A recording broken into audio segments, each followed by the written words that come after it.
I'm going to briefly just introduce our series. Most of our audience knows who we are and what we do, but in case there's any new audience members out there. So Literatures of Annihilation, Exile, and Resistance is a biannual symposium and lecture series that focuses on the study of literatures that have been shaped by histories of territorial and linguistic politics, colonialism, military domination, and gross human rights violations. The initiative grapples with the constructed nature of history. It reimagines American and global history from the position of suppressed voices and examines how minoritized writers and scholars have historically innovated literary production and theory, as well as the visual arts in the process of responding to systemic violence. Before I hand it over to my colleague, Ricky, I'd just like to acknowledge my presence and our collective presence on the traditional homelands of Native peoples, in particular the Pokagon and Potawatomi, who have been using this land for education for thousands of years and who continue to do so.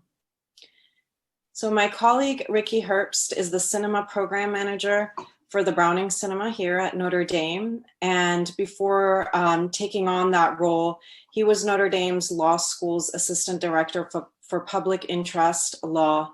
And he remains active as a co-founder of Ultreya, a nonprofit that often collaborates with Lang Lab locally to produce events with artists. He holds an MPhil in criminological research from the University of Cambridge, where he was active in the Sydney Sussex Film Society, a JD from Yale Law School, and a BA in psychology and film, television, and theater from the University of Notre Dame. So I'm going to hand it over to you, Ricky. Thank you so much. Thank you, Azarine, and thank you everyone for being here today. I'm going to briefly introduce our discussants and then our featured guest, Ruth Zylberman.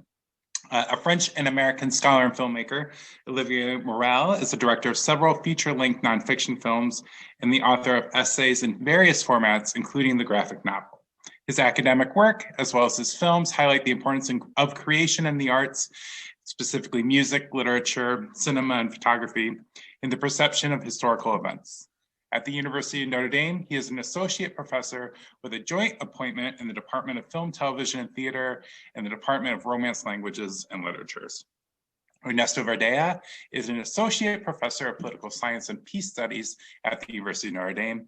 His research focuses on the causes and prevention of genocide and mass atrocities, as well as on political reconciliation and transitional justice. Ernesto also frequently consults on mass atrocities prevention and early warning with governments and human rights organizations. And our featured guest, Ruth Zylberman, was born in 1971 in Paris, where she currently resides.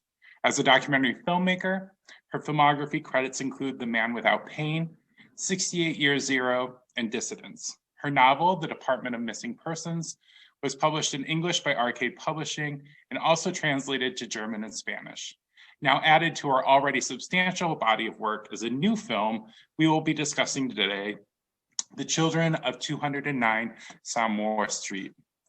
Starting with a review blurb, Richard Brody wrote about the film in The New Yorker that its, quote, reconstitution of the past merges with present tense activism. Long lost family members and friends are reunited, and the building's very walls and floorboards resound with the history that haunts it, unquote. I was particularly struck with how Brody noted the film's ability to merge historical events with present tense activism, because the film is so good at building bridges, and it builds multiple bridges within the nonfiction film world while offering to viewers, and especially younger or aspiring filmmakers, the blueprints to those bridges. Through her thorough research that brought the archives to individuals untethered from them, Ruth deftly juggles forced displacement, memory formation, memory erasure, urbanism, and emotion in her film.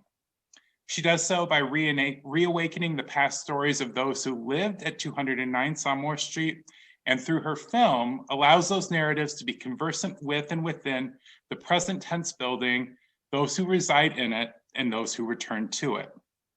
More broadly, by engaging the past in a manner that enlivens both physical and psychological interiors, Ruth's same-register film serves as a vital complement to other current activist filmmaking.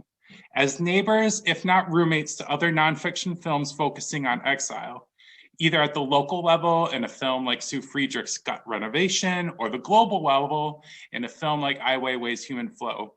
The Children of 209 Saint-Maur Street contains a scrutable and scrupulous map of where we once stood, where we stand, and how to move forward with greater generosity and care.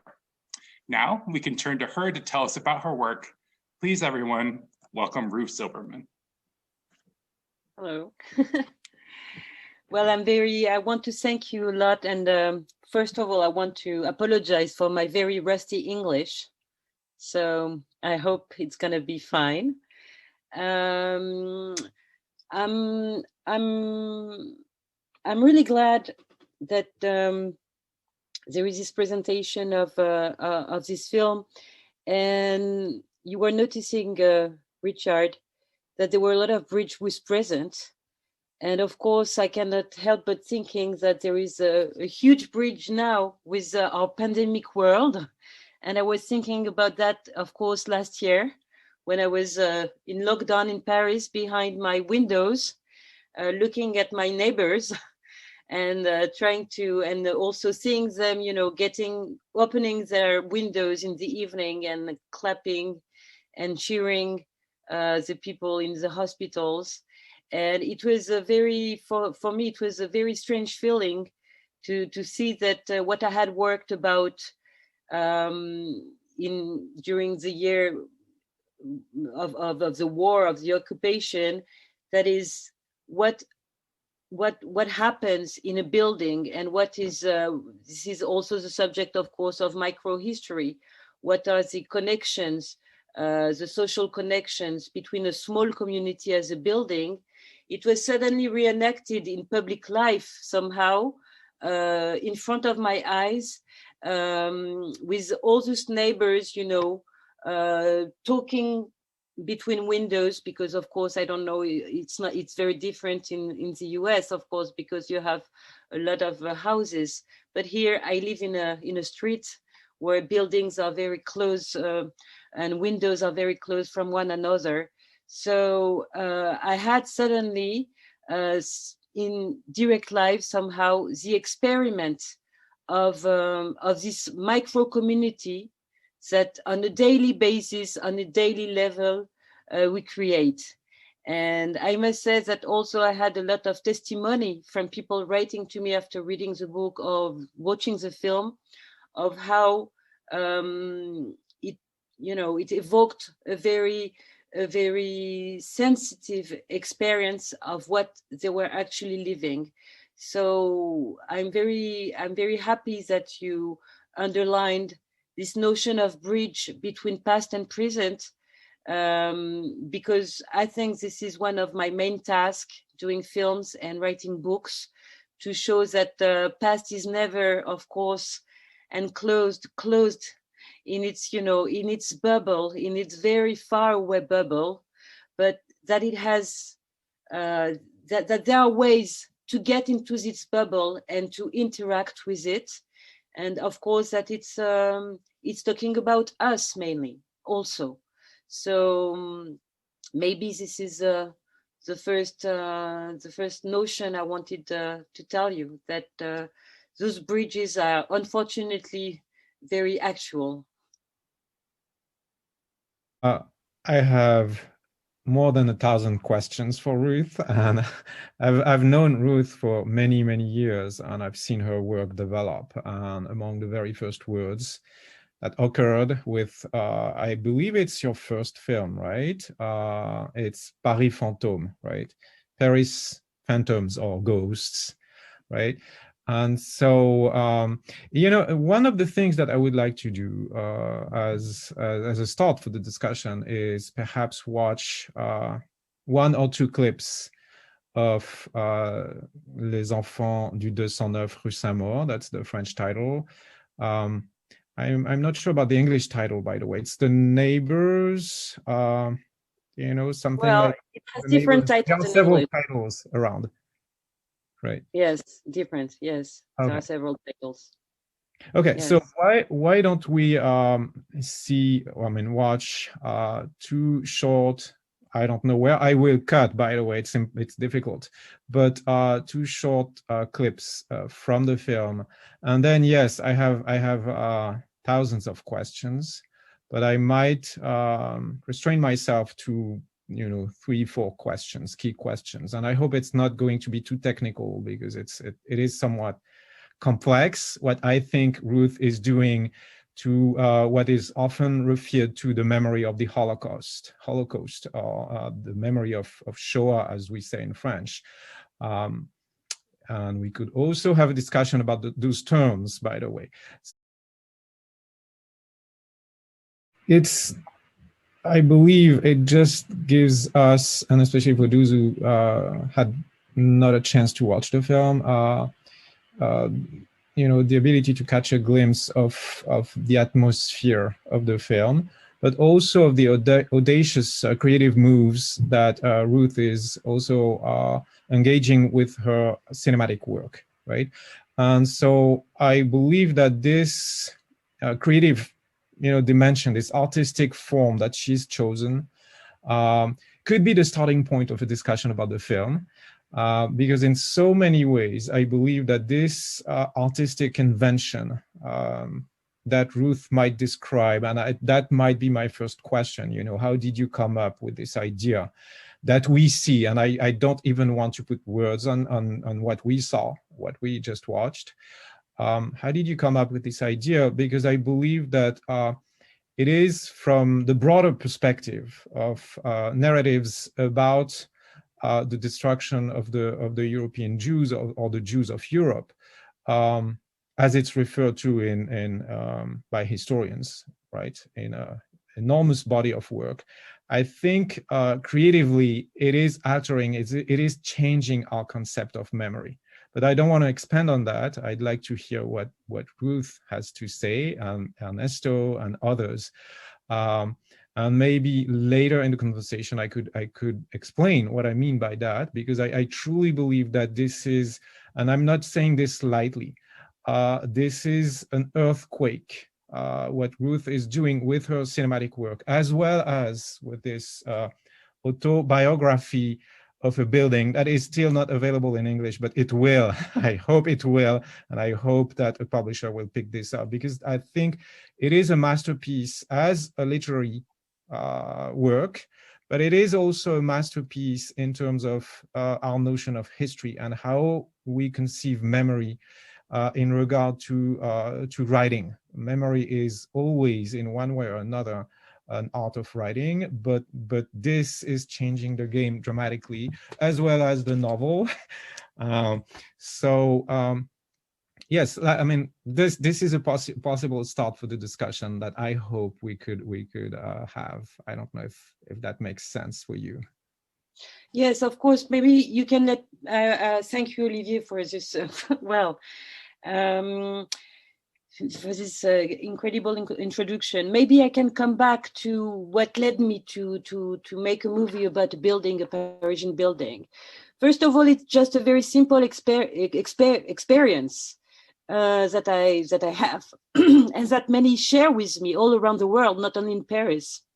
Although Paris is a very specific city about that, is that what I'm for a very long time, actually, since I was a kid, you know, when I walk in the street of Paris, each time I see a building is talking to me, because I wonder what is behind this building. I'm just watching, you know, the windows and wondering who are the people living here. And of course, not only who are the people living here, but also who are the people living here. And, you know, it's something, it's like a game, like a play for a child, you know, trying to imagine stories. And this is, I think, the very seminal movement, you know, that led me to this film. And of course, this joyful movement somehow, and this imaginative movement was also, of course, accompanied, was also I was also, of course, very obsessed by the question of the destruction of French Jews or Jews of France, because not all of them were French, and by the fact that a lot of it happened in our cities, in my city where I was born. And so this question of a sudden and radical metamorphosis of a city, which can be, you know, a native city, which can be a city where you play, where you run, where you are raised, and suddenly it's sudden and radical metamorphosis in a city where you are chased, where you are rounded, where you are deported, arrested, locked down. I think it's something that was just incredible to me. And so, you know, this past of my Parisian background and this past of my Jewish background, because actually, of course, this is a history of my family, led me to this film, where I wanted to choose a building. But of course, it was also what was very important. It's also the trend of microhistory, actually, which is a huge trend in general in history. Of course, it was led by somebody like Carlo Ginzburg in Italy. But actually, for about 20 or 25 years, not only in France, but in France, a lot of young historians started to work on microhistory, trying to play with scales. Of course, with the idea that a little scale can learn you a lot about macro history. And so, and actually I was very close intellectually with some of those historians, and I was reading their work. And of course, this intellectual historical background was one stone more, I could say, to this wheel of trying to take just one building in Paris and try to see what I could do with this building. But the thing that I had was, I didn't want, you know, to choose a building because I knew people in it or because I had family in it. And actually, I just kept, you know, the course of my walk, of my usual walks in Paris, and just staying for hours in front of the building, looking who was coming in, who was coming out. And of course, for this film, I was saying to myself that I wanted to be in a working area, the northern eastern part of Paris, which are by history, working area of Paris, or working class areas, and also where migrants came since the 19th century. They came from all over. First of all, they came from other territories than Paris, from little cities, from countryside to Paris, and during the 19th century. And then it was Italians, then it was Romanians, I don't know. And also a lot of Jews from Eastern Europe. So these areas are known to be center for migration. So I was walking in this area, in these streets of Paris, and I was just, you know, looking for a building that I would love. Of course, that would be practical also, because I wanted to film it. So I needed, you know, quite a huge building with a courtyard where I could have perspective. So this was a very important start. But the thing I had said to myself is, I want to choose it by chance. And actually, that's what happened, because suddenly, you know, I walked in the streets that I didn't know very well in Paris. And I entered this building because the door was open, and it was this huge courtyard with 4 buildings.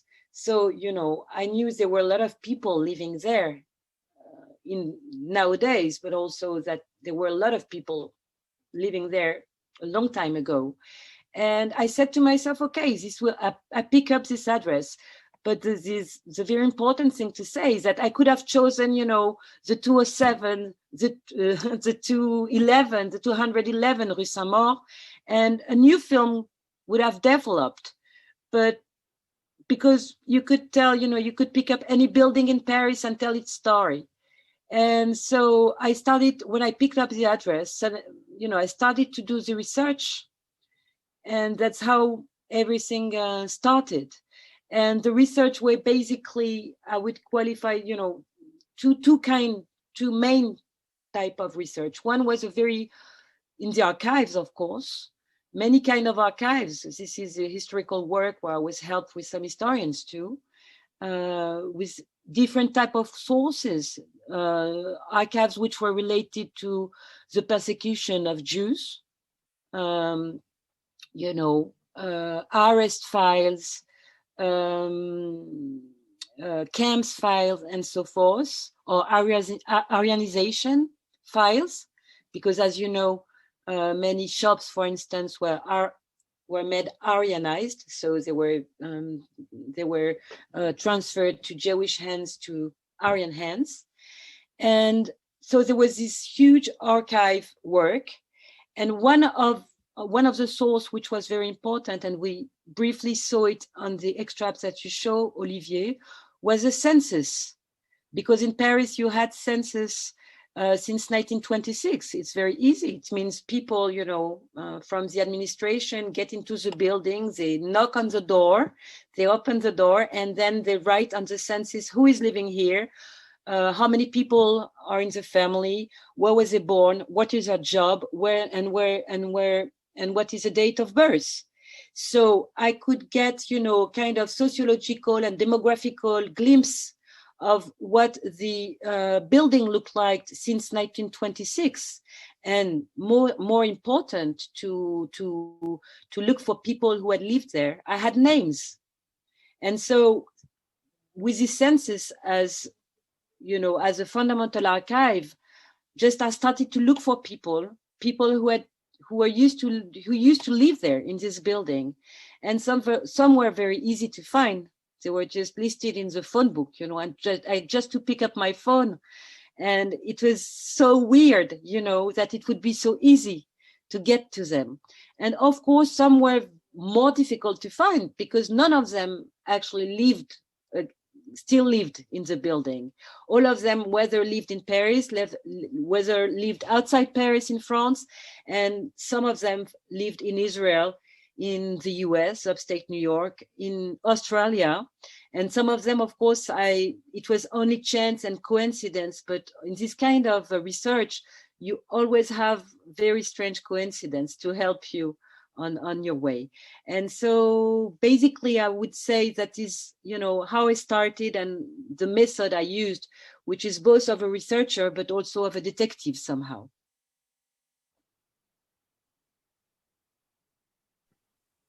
Yes.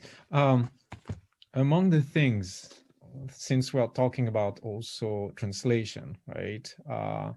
Among the very intriguing things that occurred when you were looking for a building that would be the stage for the film and for the research, is this address, and the fact that the title of the film is the address, but it's also the title of the book, right? And in French, it reads 209 rue Saint-Maur, Paris 10e, right?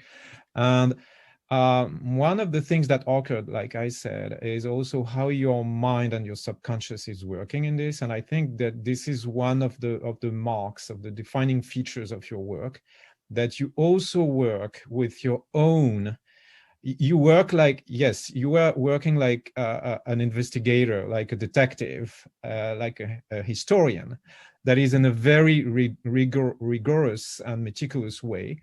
But you're also an artist, and I think that like the way that you mix, or like that you articulate the two dimensions of your mind here is also in line with the identity of your work as a filmmaker and as a writer, as a documentary filmmaker, as we used to say, which is a work that I think is very complicated in your case, and as an investigator, as a detective. Now, on the subconscious side of things is the title. And for those who are familiar with the French language, the signifier is mind-blowing here. And I see that Ruth is laughing because you know what I'm talking about, right?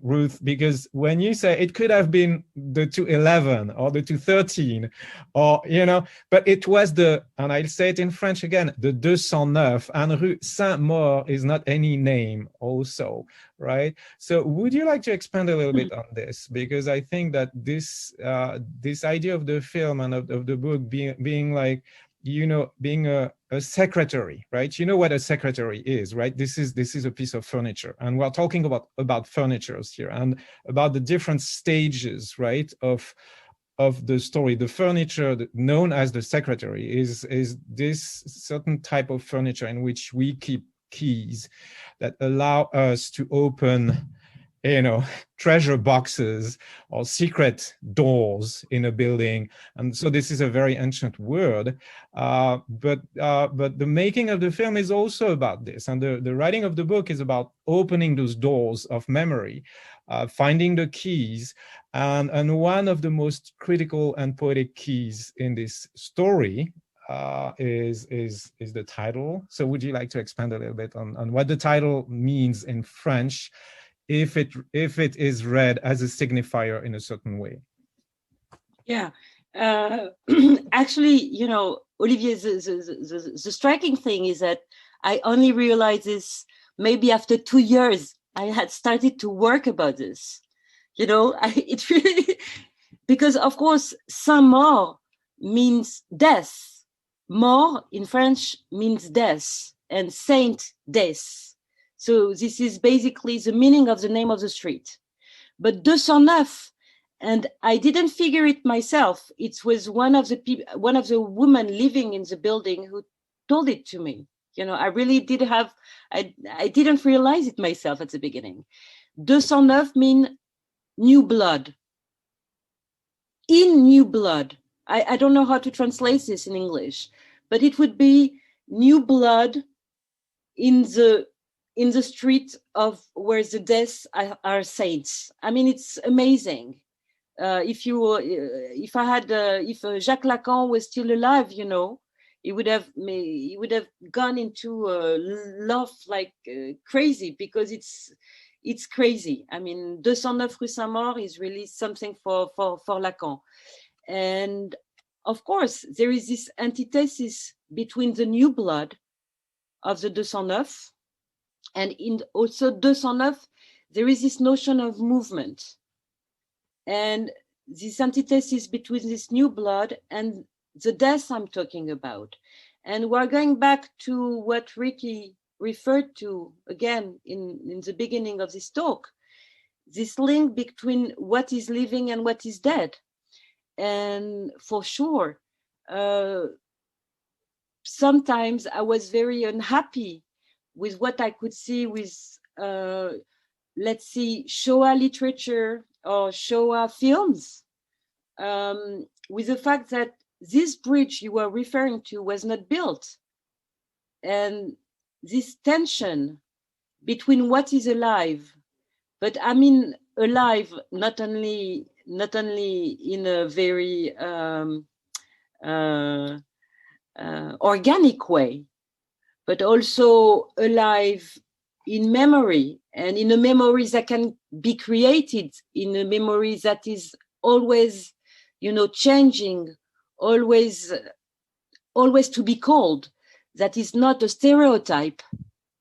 That was something is also, you know, I think deep inside one of my movement, because my problem is memory can be always, and especially the memory of Shoah, I think, can always be dealt with a lot of stereotypes. I understand why, because, you know, sometimes stereotypy can save your life because it takes you far from pain. But I had the feeling that that memory, of course, is a process, and maybe this notion of process is contained in this notion of in new blood. You always need a new blood. You cannot stay, you know, you cannot stay sur le seuil. Sur le seuil. Je t'entends pas. Yeah. T'as pas On ton the micro. doorway. On the doorway. Right? Or Yes. And it means that you've got to find new ways. And actually that's what I tried. So of course, you were right to say that I tried to have a very minutious and thorough research, because this is the least you can do. But I think that when you are trying to dig deep into memory, the whole body somehow is engaged. Yours and the people you are meeting, and also the body of the building, which is also somehow organic body, which was a character of its own.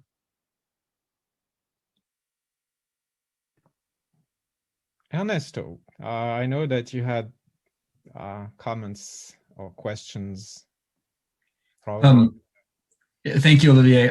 Ruth, in fact, I have so many questions, and they're really just invitations for more reflection. I found the film absolutely captivating, very, very powerful, and I really look forward to its wider accessibility and wider distribution in the English-speaking world. I'm kind of telling everyone about it. But of course, it's one of these things that's almost like my own secret in some respects, because I can't share it. So it's an open secret of sorts. I wanted to talk to you a little bit more about this idea of embodiment. One of the powerful things about the film, of course, is this notion of pursuing the idea of memory as embodied in particular spaces. And certainly it's connected, as you mentioned, in terms of the kind of the general theoretical and conceptual scaffolding. It's certainly grounded in the tradition of the micro-historical turn in Holocaust research, and that tradition of focusing on the very particular. But it seems to go well beyond that because of its emphasis on materiality and on embodiment.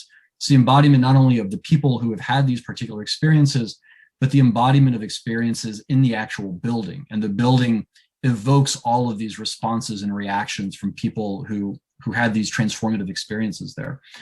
I wanted to focus on kind of a subset of that embodiment. And I was particularly moved and found really powerful a section that Olivier actually showed, which is the use of the small models. The maps, of course, which I found just really moving, but particularly the use of the small models, the small furniture, which has this fragility to it, right? One has to hold it very lightly. But at the same time, the models also evoke particular kinds of reactions and responses in both the people who are being interviewed, because they have these flashes of memory, but also in the people watching the film. It would be such a different experience if it were simply a person narrating their experiences and saying, in this room, in this one bedroom apartment or in this kitchen, my parents lived here and my 4 siblings and we all shared this space. It's one thing to hear that. It's another thing to see the models spaced out and really driving home that spatiality. So my question for you is, if I'd invite you, I'd like to hear more about your own thoughts of using these models to evoke responses, both in terms of materiality, but also just in terms of understanding these memories and these traumas. If you could say a little bit more about that, please. Yes, this dispositive of the, little houses, doll houses, furniture came quite very early when I was writing the film, actually. And I think it was, it's all, maybe there is, I keep saying it, but it's so true. I have faith in place. I mean, it's really, I think it's a question of faith. I believe that something happens in the place and that can be reenacted. And for me, these little furnitures had many significations. First of all, as you said, it was a kind of help, étayage. How would you say that, Olivier? Étayage. To support something, what I call out of road memory, against stereotypes, for the people I was interviewing, because Some of them had talked before, some of them had not talked. But in the way of telling a story, and such a traumatic story, of course, I'm used to that, and Olivier has the same experience. For many reasons, you tend to always use the same kind of sentence, same kind of memory, which come as, you know, a stereotype, which are also, of course, a wall against pain. They have their psychic value. But I believed that for the people I interviewed, this was like, as you said, a hole into their memories, a way to provoke some flash, but also, I don't know how I could say it, I have also faith in rooms. I think rooms and space and our body in space and the memory of our body in space is maybe at the basis of the memory. And by the way, one of the big book about memory and about the traveling of memory, I mean Proust, La Recherche du Temps Perdu, start in a room. And in a room, at this very particular moment between sleep and awakeness.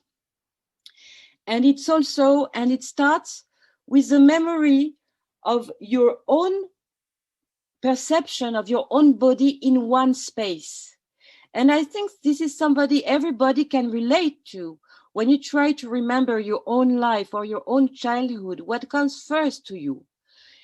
I mean, to help you, you have to not only to help you, but the more intense sensations that you can have of your own history is a kind of genealogy of proprioception, if I may say. It means the sense of your own body in a space. And in this, I had faith too. And I could believe, I was sure that by, you know, trying to organize these little beds, these organizations of the apartment, it was, of course, not only the descriptive way of apartment, you know. By the way, those apartments were so small. I mean, they were, you know, very poor people. So it was only 1 or 2 rooms with 1 bed or 2 beds. But it also bring back to their own memories. It's like, you know, a metamorphosis, suddenly the skin change. And by the way, in the film, I don't know if you noticed, but there are so many occurrences where those quite old people that are all in their 70s, 80s, suddenly their eyes is like, they are like children. And it's, and I believe that, you know, there is this, for instance, in the film, there is this very particular moment where Albert Baum, that you saw, this old man with very huge blue eyes, suddenly he's got this, how do you call that, machine à coudre? Machine à coudre, Olivier? You know, sew. Knitting machine, right? Knitting machine, you know. Knit, right? It's a very powerful moment when he talks about that in the context. And I think that the materiality of the little knitting machine that he has in his hand is, you know, is a way suddenly for something in him to appear. And there is also this analogy and this metaphor that I use a lot in the book, which is one of the matryoshka. You know the matryoshka, what it is? You know, those Russian dolls. There is a small doll and then yes, exactly, you know. And for me, the use of this furniture, this little furniture, was a way to reach to the smallest doll that they had all inside them. And so it was, I think, a very important dispositive in the film. And I think also it was very important, as you said, because anybody can relate to this experience. Nobody, I mean, it's very hard to relate to this experience of the war and to the Shoah for us. But you can relate to being in a building, to being surrounded by neighbor, and also, and this was very important to me, to try to work on the sensitive idiosyncrasy of the building. What I mean by that is the smell is a smell, is what you hear, is the lights that get into your apartment. And try to reconstruct this very sensitive memory. And also, and you know, I love Vertigo, of course, not Vertigo, but Fenêtre sur Cour, by Hitchcock, you know, this film about the building. How do you say it in, well, I don't Rear remember. Window? Yes, of course. And the whole film, it's a crime scene, by the way. And the whole film is also about the crossing of what people can watch. And so I needed this materiality, you know, asking where was your window and who could you see through your window? Because if we're talking about those, you know, terrible events, the question of what people can see and what they cannot see, it's not an abstract question. It's a very material question. What do you see? And for instance, I could know which neighbor could see what through which windows. And so for me, you know, all this furniture and all these attentions that I tried to stress on the materiality of the building and of its perspective was essential core of the way of reconstructing things. I mix a lot of things. Sorry. No, please. I don't want to interrupt you. No, please. May I ask one more question, and then maybe we can open it up, if that's okay? Because I think we have plenty of time. Am I correct? So what we can do, I think, in terms of opening it up, since we have a nice group right now, if people have questions or observations or comments, etc., that they'd like to post, if you could just use the standard Zoom function where you raise your hand, and that way Olivier and I can kind of see it as it goes down, so we can make sure everyone who wants to contribute to the conversation can do so. But I'm going to use my prerogative as one of the other discussants to ask one more question, if that's okay. Following along the lines of what you just said, Ruth, you know, you ended your comments by talking about the materiality of the physicality of the building, which I think comes across very powerfully in the film. And I think it's one of the many powerful, really strong dimensions of a film. At the same time, there's also this spectral element to it. And what I mean by that is there's this powerful part in the film where you effectively show some film footage projected onto the building itself. There's film footage of the 1942 roundup and arrest of Jews in Europe, particularly at that period of time, which is really one of the really historical tipping points in the narrative structure of the film. So this is a really dramatic and traumatic moment. It affects everyone who lived in the building. And you do this really powerful move where you effectively show that imagery, but we can still see the building underneath it. And so it has this element of the uncanny, it has an element of disruption, it has elements of just being disturbing, but it has the underlying materiality of the building, and yet it's also spectral. There's this kind of ghost element to it. And I just wanted to ask you maybe if you could say a little bit about your thinking behind that part of the film, what kind of, you know, what led you to do this, and what follows from it, this kind of palimpsest that you give us. Yeah, the term palimpsest is a very, it's also a very, of course, Prussian term. And I believe it was a materialization somehow of what I felt very strongly as being layers of time hidden in the walls of the building. And I told you I had face in space, in places, but I also believe in ghosts, actually. And so for me, it was somehow materialization of ghost. I mean, I believe that those images, like those sounds, like those smells, are somewhere hidden up in this building. And it was, trying to get them to the surface, trying to look at them closely.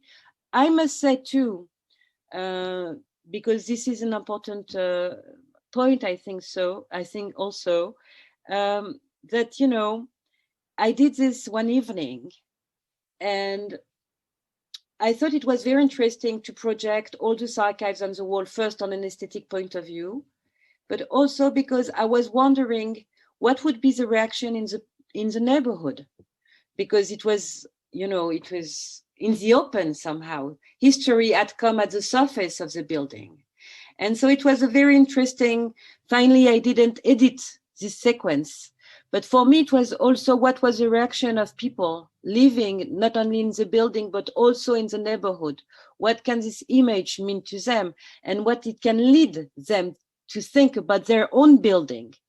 Because it was encouraging them to think about what happened in their own building. And when I say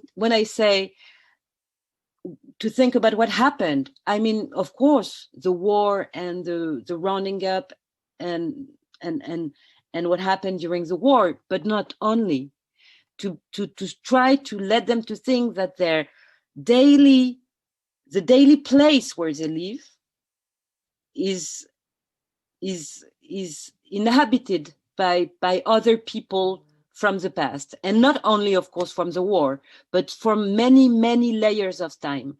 And I think that trying to to provoke this sensitivity to this kind of posthume fraternity.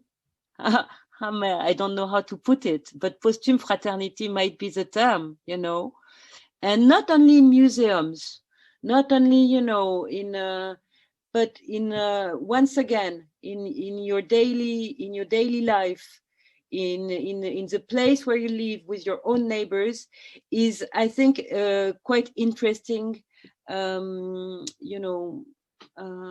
movement to provoke among people. Thank you so much. Let's open it up. Are there others who would like to? I encourage using the hand function, but I think we're a pretty small group, so you can just kind of raise your hand. Yeah. Ruth, thank you so much. And I don't know, there's so many thoughts running through my head. I was thinking of this other filmmaker. I don't know if you know his work, Till Rosenkins. I think he's French, and he went to Ida camp in Palestine and had everybody do this kind of subjective geography of what they remembered of their home villages from which they were, exiled, and from where they went into Nakba. And there are multiple generations now living in Ida camp, one on top of another. And they retrace by just drawing very simple pencil drawings, how the camp kind of shifted over time, how it grew. I mean, it's a city now. They've been living there for 3 generations. And then also the elders were remembering the process of arriving to the camp. It's a really beautiful film, and the way that you're also using geography and subjective geography, and this process of having subjects kind of retrace or reenact their own memories, right, in a visual form, and also re-narrating that. What struck me, I mean, there's no question in that. It was just kind of admiring, I don't know how those tools are working on the visual screen, but what really kind of struck me as you were talking, and then thinking back to some of the scenes in the film, is just the process of people being disappeared, and like whole aspects of community life being disappeared very suddenly, like the grocery store.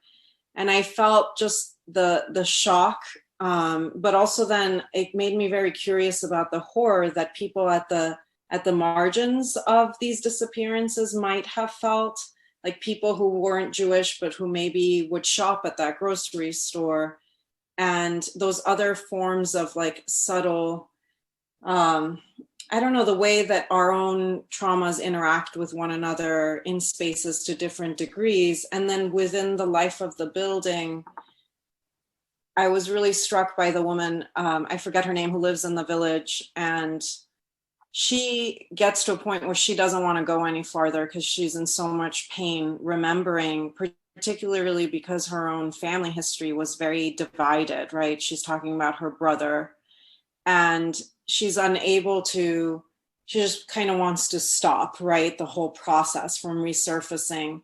And then there are others who are in pain, remembering what they had, but it's a kind of more kind of tender, melancholic remembrance. And they talk about how loved they felt by their family members. And so I was thinking about just individual family dynamics and then how these histories get transcribed on top of them, and how trauma lives in the body very differently, depending on those even more micro family histories. So I guess I'm just thinking about all of that. And I don't know if there's even a question in there, but I'm just glad that the film is raising all these questions and making all these connections. And if you have any thoughts, I'd appreciate them. Yes, it was a very, there was a lot of ethic question in the making of the film, because sometimes, I would deal with people for whom clearly it was a difficult journey. A journey in memory is always quite painful, as I said. And so all the more that sometimes I came with documents that, they didn't know much. And suddenly, I came with details that, where they could learn more about the family, the destiny of their family. And so, each time I was trying to say to myself and, to try to formulate things as, we can stop if you want. But it was very difficult, because it's a really, the film has its own dynamic somehow, and its own dynamic can be very harsh. At the same time, I think people, felt confident with me, and that because with some of them, strong links were established. And so also I think this is something very important in making this kind of movies, that people trust you and believe that they can rely on your shoulder, that you're not going to break, that you're going, to stay strong. So sometimes to stay strong, you have to push them too. And so it's really a very complicated dialectic. And sometimes, you're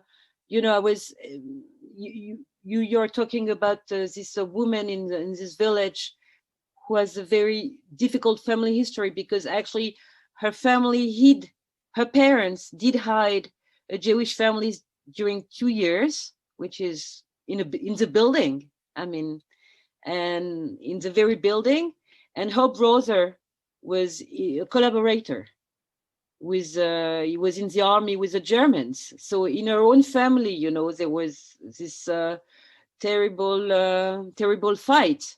So it was very hard for her.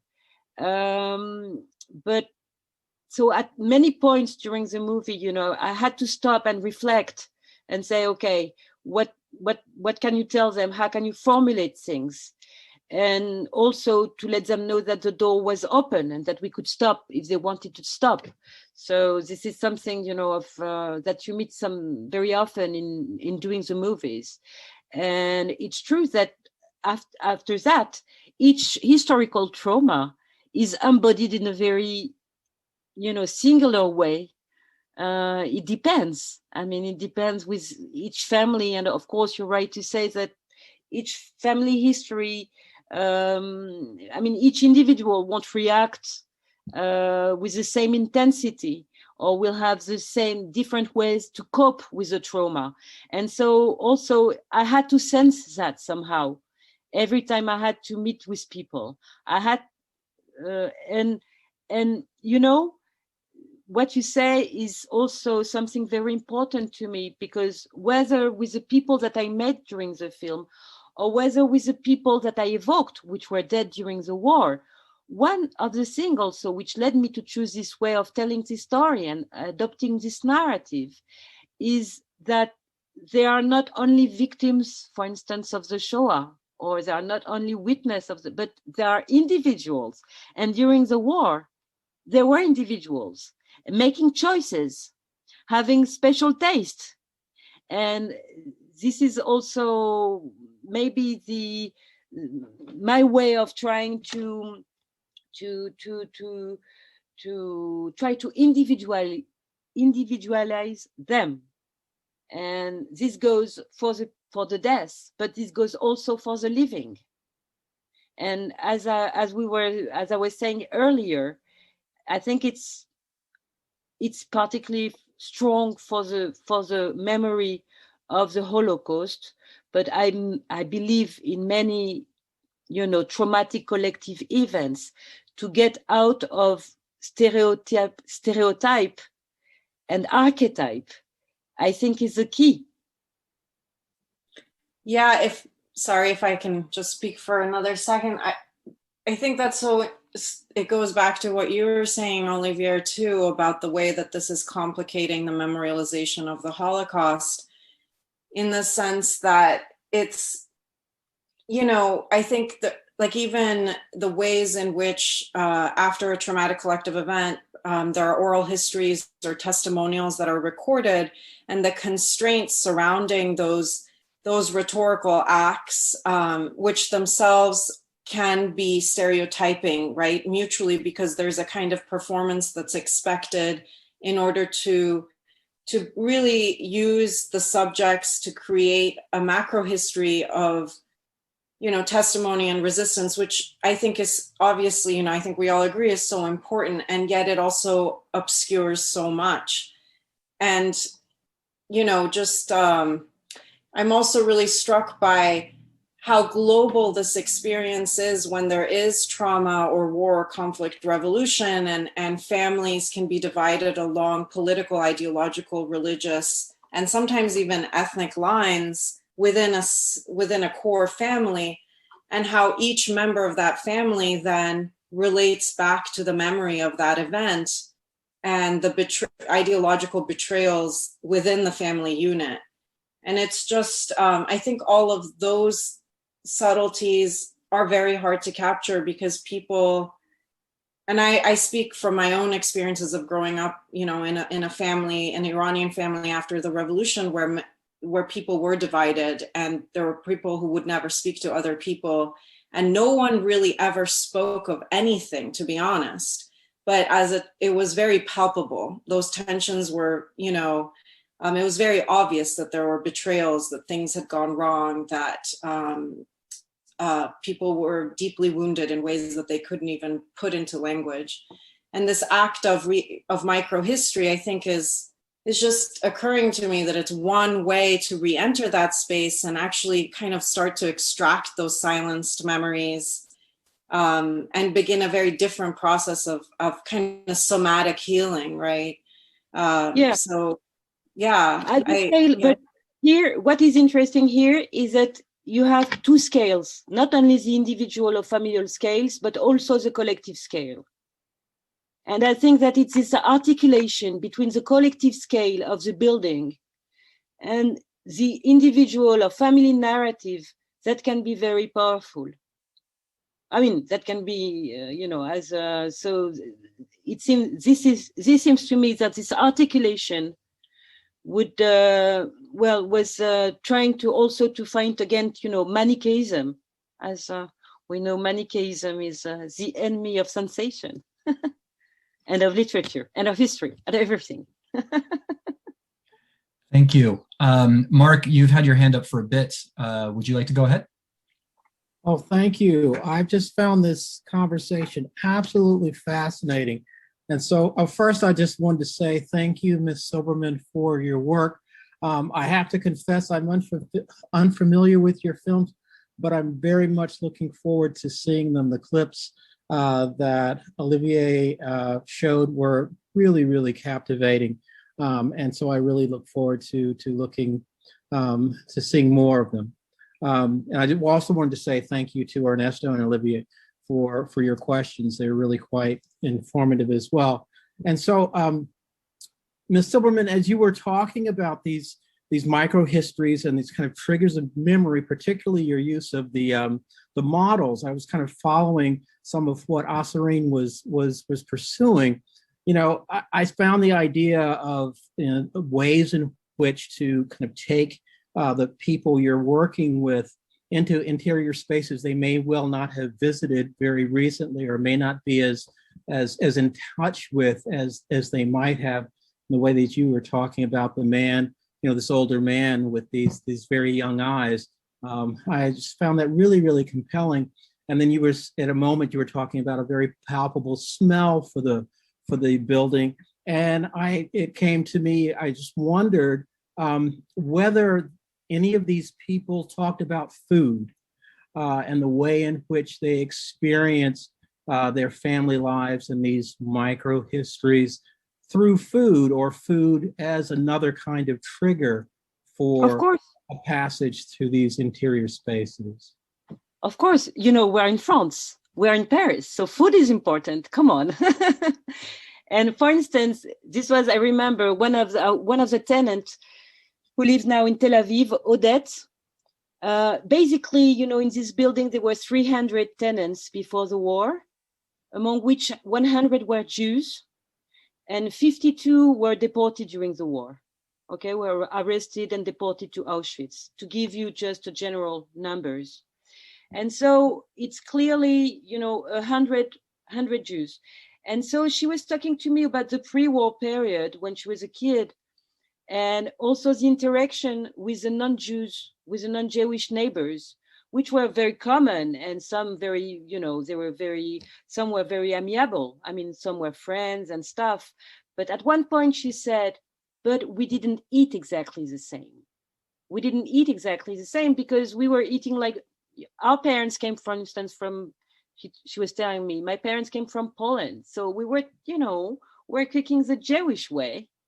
And it means not, for instance, red, hot, red meat, for instance, red beefsteak and red beefsteak is really the basis of the good working class, in France. And so, of course, food, as this question of collectivity and social interactions is concerned, is very important, because also, for instance, when you fast, even though a lot of those Jews were not religious anymore, they were mainly atheist and mainly leftist, actually. A lot of them were communist, for instance. And it describes, the sociology of Jewish immigration in France. A lot of them were in leftist movement, different kind of movement, but not only communist, but still, they kept this way of, they had a different way of eating. And so this is, of course, this is important. And during the war, of course, the question of food was also very important, because, as you know, everybody had troubles to find food. So everybody somehow suffered. The difference was that it was very difficult for everybody, but Jews had special hours to make shopping. So they would eat still less than the others. So of course, I think, for instance, food as everything which is related to intimacy. And you were saying about, you were talking about the secretary earlier on, Olivier. And of course, one of the small hall I was watching, it was, to get to this intimacy, to this, they had no kitchens, they had just a small oven in the room to cook in general. So of course, food was important. Thank you.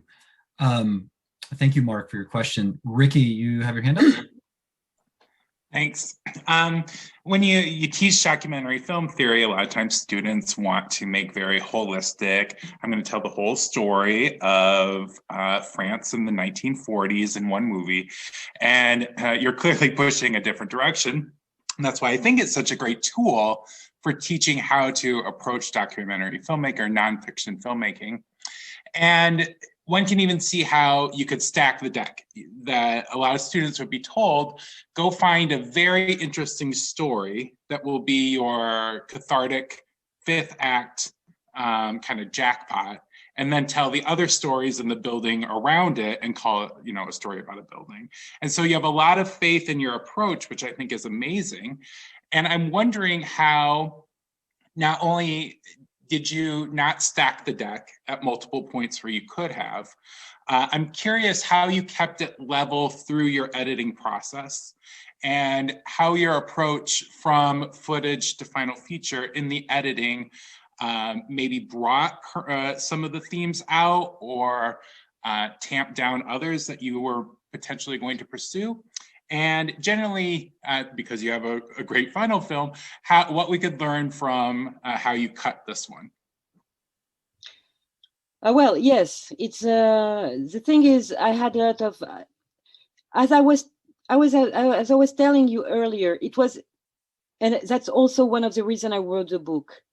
As I've told you, the film, I knew that the center was the war, the period of the war. But at the same time, I was really obsessed with this question of layers, different layers of time. For different reasons. First of all, because I think it's my own sensibility to be driven to this kind of questions. And also because I believed very strongly that the period of the war could not be boarded only by dates, that it was somehow related to what happened before and what happened after, that it cannot be left alone, on its chronological island. It's got to be related to the life of Paris before.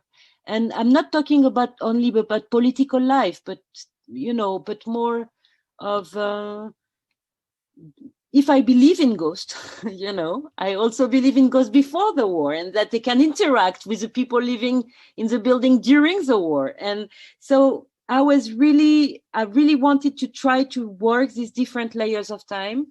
And that's why I filmed a lot into the actual building and with the actual people living in the apartments and, filming little things, just how they were cooking, as we were talking about, how they were, getting their kids to sleep, just, the day-to-day life. And also I had worked also about the building during the 19th century and its construction when it was built in the mid 19th century. And to tell you the truth, the first version I had of the film was something like three hours or I think it was 3 or 4 hours. And maybe it could have worked. But first of all, it was for a channel. It was for Arte. And they told me, look, Ruth, we love you very much, but no way we can have this film, it's not possible. And at the same time, I believed that trying to work in an economic way with ellipse, it's you can say it in English, yes, with ellipse. That's why, I try to work, for instance, with all the people living nowadays in the building in a very elliptic way, but still I feel that they are here. So I chose, to work the ellipse of the contemporary days, but still I hope it's present and it can have a silencious dialogue with the story I'm talking about. And I chose, to cut the film to its actual length, which is quite long already because it's 1 hour and 43 minutes. I think it's around this length. But it was a long process. It was a long process of editing and also of grief, saying goodbye to the movie I dreamt of.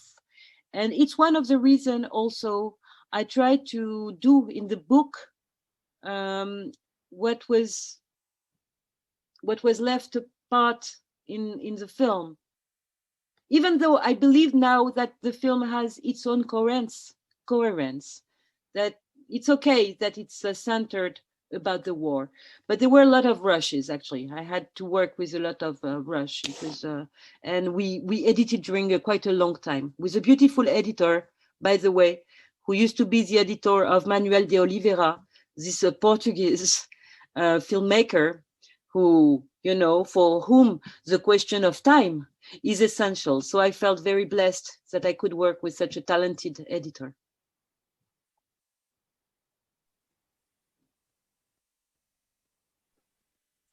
May I jump in? Please go ahead. Yeah, thank you.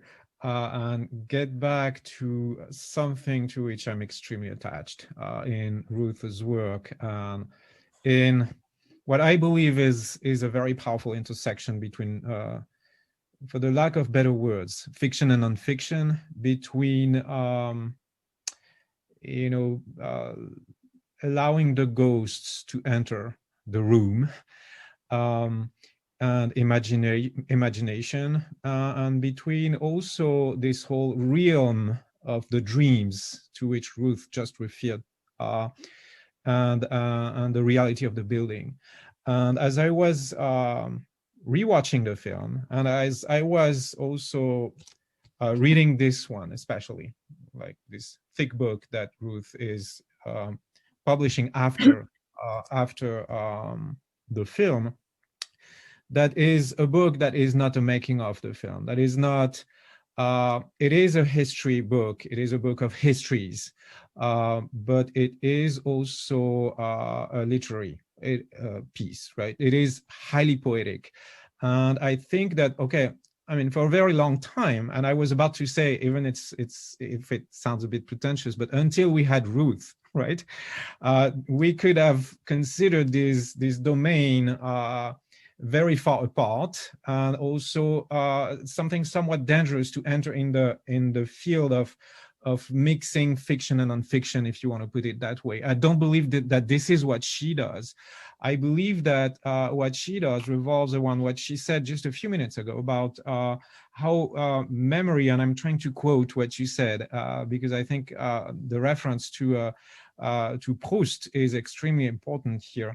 How memory is the memory of the body in space, and that memory is in fact a spatial concept. And so as I was dreaming on these notions while rereading Ruth books and watching the film, and I will share my screen here, I remembered of a text, an extremely powerful text that have a very similar status than the one that in some ways, this book about the film or around the film or with the film, and this dialogue between the film and the book, and this dialogue with the building, how it is something that the great artist and cartoonist, graphic novelist, Art Spiegelman writes about his discovery of the origin, of the etymological origin of the word story. And here, this is also the English language. So he was struggling, going beyond the notion of narrative, right? Because when he was, I mean, I don't need to introduce Art Spiegelman, right? I mean, this is the author of Maus. So this is not anyone in the history, in the story of building the memory, and the memory of the building of memory is here what's at stake, of the Holocaust. So I just want to quote what he says in this book about Maus, that's titled Meta Maus. And in a way, this is Meta de Saint-Neuf in some ways, right? About his attempt to deconstruct the notion of narrative and going back to what story means. And so this is here. I don't know if you can see my cursor here, but I will just read this, right? When I looked up the word narrative right after reading the definition of comics, so this is about comics, about graphic novels, right? And comics and graphic novels, as you know, like films, this is all about editing, about cutting, about the frames, and about the building, right, of the story. So I found that a narrative is a story, and he puts that in quotation marks, and that a story comes from medieval Latin historia. It refers to those very early comic strips made before the invention of newsprint. The stained glass windows, so this is the building already, right? Watching through the window, right? That told a superhero story about that guy who could walk on water and turn it into wine. This is how And that's the interesting part, I think. This is how in English, the word story has come to mean both story as in stories of a building and story as a narrative. I could expand and read more, of course, but you understand that, you know, at some point in his life, when he's struggling about how to build the story of his father, who went through the death camps and the horrors of the destruction, you know, how he's trying to invent the language to put this together. And he finds out that story is both originally this concept that is fully architectural, right? This is about building the story of the building, but very literally the building is the story, and the building is made of stories, like we say in English, like to designate the floor, right? The floors of a building. As well as, you know, this etymological origin of historia is also the narrative. So, I mean, of course, you understand why I'm talking about this, because this is what I believe what Ruth means when she says that that memory is the memory of the body in space, right? And so that's why also we have this structure that organizes the film, that kinds of like, you know, keeps coming back in the film, of Ruth building the building and building the film, building the story, but literally building the stories of the building while building the story that she's telling us. And the idea that we cannot separate, you know, these notions from each other is, I think, one of the most powerful ways I know of complicating, refining the notion of memory. That is the idea that memory is about story building, is about building stories, but quite literally that what I think is the powerful poetry as an archive in Ruth's work is the fact that in a way she is creating an archive of this idea of the space and the memory of the space. And, you know, I mean that this is not metaphysics, this is literal. This is quite literal in this sense. So you see, I mean, I don't know if that makes sense, but for me, it really complicates this notion of, you know, of dividing fiction and nonfiction, right? We are going to call this a documentary film, but it's in so many ways, this obeys the law of building stories as historia, like Art Spiegelman is explaining in Metamaus. And I think that, you know, this also gives us access to something that I'm very sensitive to, which is the way Ruth is also holding her own secrets while making the film.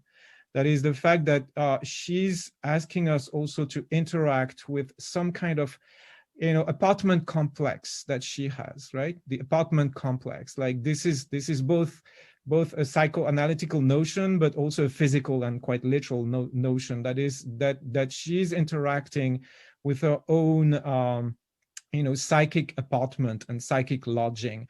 And that's what also makes this conversation for me difficult, because these are questions that I never, in more than 16 years, never dared asking Ruth about her own upbringing, and question that I, again, never dared ask, but that appear in the final beautiful, gut-wrenching, you can name it, a section, chapter of the Department of Missing Persons that she calls ventriloquisms. That is the fact that, you know, in a way, this is also building story and holding this space, you know, this body of space, or this space as body and as memory is what she does in her interaction with her own mother. So I don't know if that makes sense, but again, I believe that this is a very powerful dialogue that you're engaging with other body of works that have tried to invent a language for what we used to call memory here. that could be also called other names. And I think that it is powerful that it is architecture in this context. I don't know Sure. if that makes sense. It does, absolutely. And we could, elaborate for hours. And I hope we will do together, Olivier.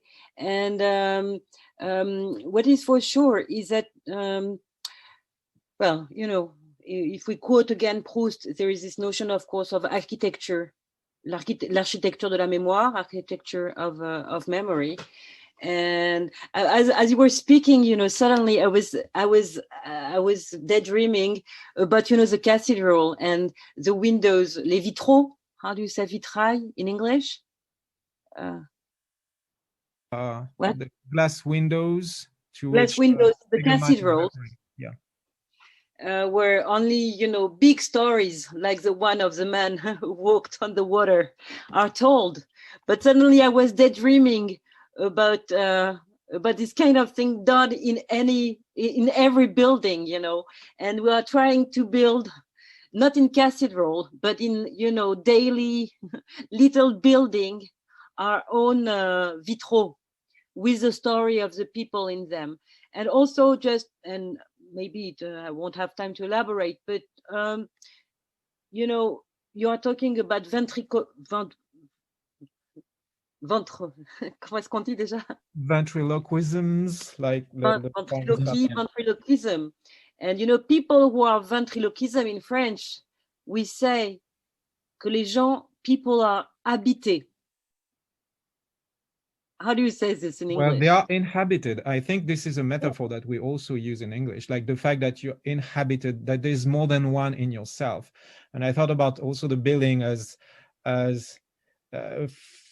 form of pregnancy in a way, right? In which, bodies are growing in this building, right? And I think it's important for you in your work too. Yes, for sure. Well, once again, the question of matryoshka, and that's the question of where you live, whether in a material way or in a psychic way.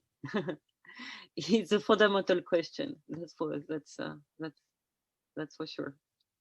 Yes. Well. Thank you. I believe, do we go to 1:30? Is that correct? Okay, I regret that.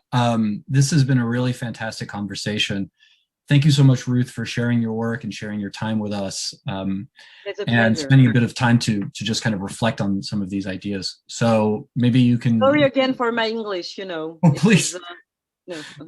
Bruce, your English is phenomenal. Your English is phenomenal. Very, very precise, very conceptually sharp. I mean, it was really a wonderful conversation. Thank you so much.